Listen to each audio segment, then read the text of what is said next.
Hi guys, welcome to my British Books Challenge vlog slash November wrap up, which I'm doing here right in front of my lovely Christmas tree, because what's the point of having a Christmas tree if you can't put it in your YouTube videos? So November was a pretty good month for me. I'm feeling pretty good about all the books I managed to read.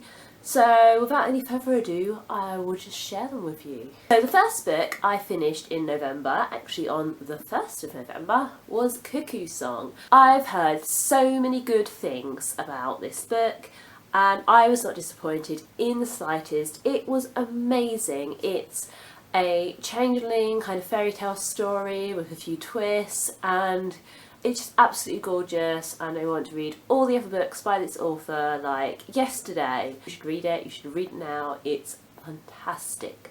Description, the characters, everything is just so vivid and beautiful and thrilling and interesting. It's just gorgeous. I love it. You will probably love it as well, so give it a go.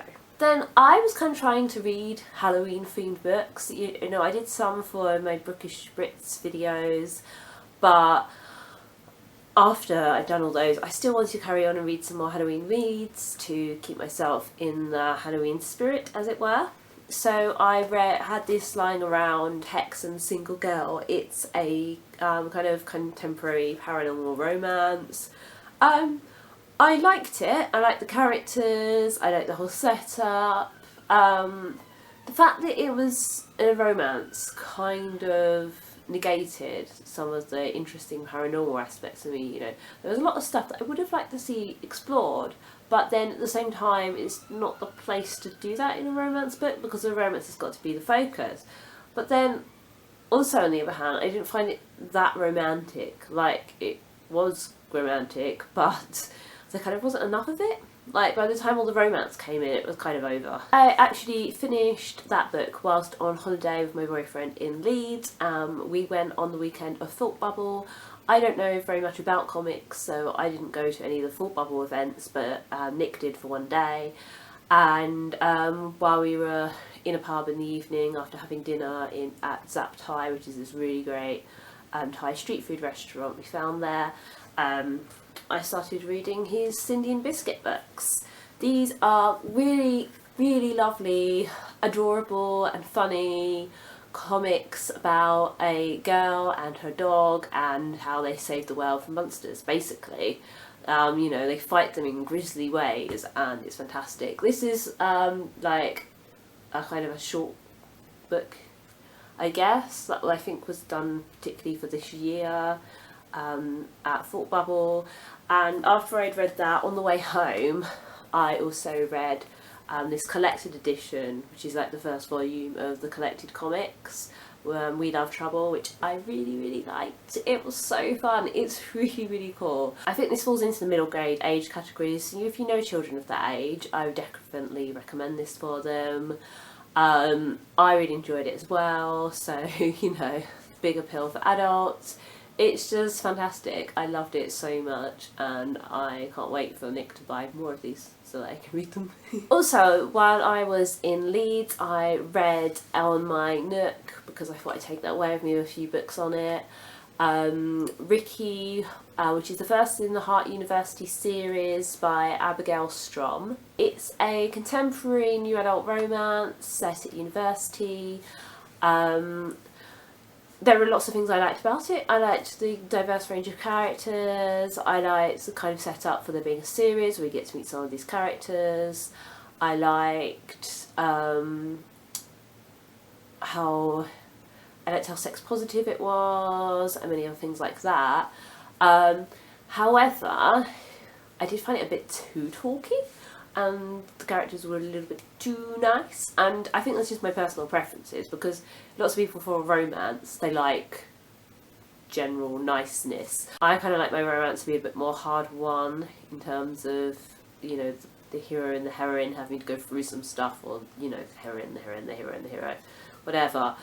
I kind of feel like I want a bit more tension, and this kind of didn't have that so much. Everybody talked a lot about their feelings, and I kind of like it when people act on their feelings and talk about them later. when I read a book. I don't like it in real life, but I like it in books. But it could just be these characters. So I'm intrigued to see where it goes with the next book in the series, what those characters are like. Maybe they won't be as into talking so much. I'm not saying that that's a bad thing at all. It was actually really interesting seeing them have these frank and open discussions, or some of the earlier less frank and open discussions. But it kind of, there wasn't enough lust for me really because of that. But I did still enjoy it, and I would recommend it to people who are interested in new adult romance. And if you've read it, let me know what you think. We can have a little discussion. On the Saturday when we were in Leeds while Nick was at Thought Bubble, I went charity shopping because that's what you got to do, especially when you're in places where the charity shops are cheaper than in London. And I found a copy of Sweet Scarlett by Maureen Johnson. I've wanted to read this book for absolutely ages, but haven't actually seen it anywhere. So I was really thrilled to get hold of it, and I loved it. I completely loved it. It was fantastic. I started reading it after I read Rikki and the Cindy and Biscuit books, and it was just fabulous. It took me on that train journey back home from Leeds. You know, I barely noticed the journey. It was just great. I loved it. It's about a girl whose parents own a hotel. She lives there with her elder brother, elder sister and younger sister, as well as her mum and dad. And when they turn 15, they're all assigned a room to look after in the hotel. And the business isn't doing very well, but then Scarlett unexpectedly has a guest move into her room almost straight away after her 15th birthday. And this guest starts to cause lots of havoc in their lives. She's well-meaning, but she's also a bit eccentric and super wealthy, and it's a mystery, and it's so much fun. I loved it. If YA contemporary is your kind of thing, I think you will as well. So that concludes my November wrap-up. I hope you enjoyed watching. Let me know if you read anything really good in November and what you'd recommend as a Christmas read. You'll see me again in a couple of weeks when I do my December wrap-up. I also want to start putting more content on this channel as well as on Bookish Brits. In the meantime, if you do go over to the Bookish Brits channel, you'll see some more videos from me, including some yearly wrap-up kind of things. And bye, and Merry Christmas if you celebrate Christmas, or I hope you enjoy whatever winter festival, if any, that you celebrate at this time of year. Bye!